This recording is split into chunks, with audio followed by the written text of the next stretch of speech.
What is up guys, at dahil hapon na naman ng Wednesday, nandito ulit tayo sa taniman upang mamitas ng mga gulay. Ang una nating pipatisin itong mga upo. Kitang-kita nyo naman yung sizes, pero dito tayo unang mamimitas sa ibaba.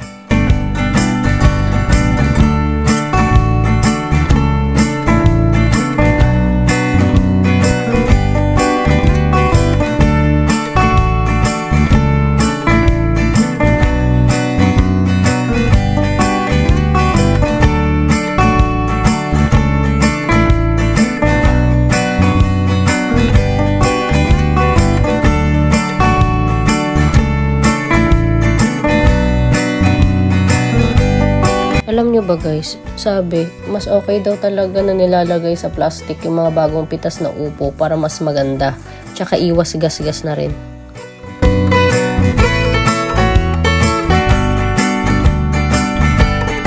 After natin mamitas sa mga upo, dito naman tayo sa mga talong. Alam nyo ba dito sa taniman namin, mayroong iba't ibang sizes ng talong.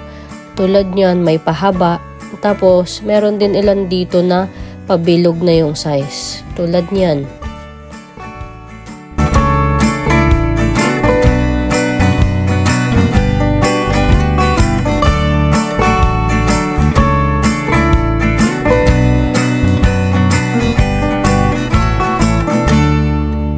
After naman natin pitasan yung talong, dito naman tayo sa pinaka-paborito ko, ang magpitas ng kamatis. Ayan oh.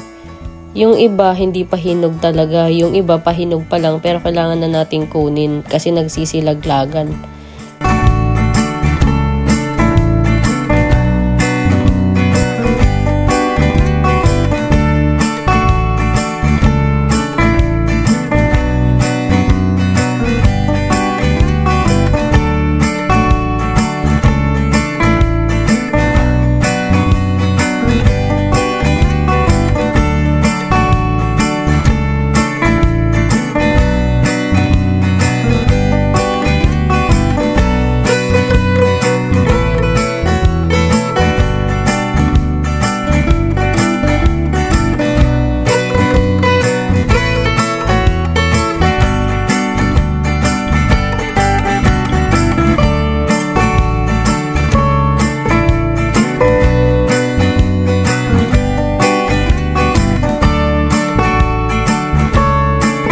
Inabot na nga kami ng gabi sa pamimitas, pero ipapakita ko sa inyo yung mga napitas namin.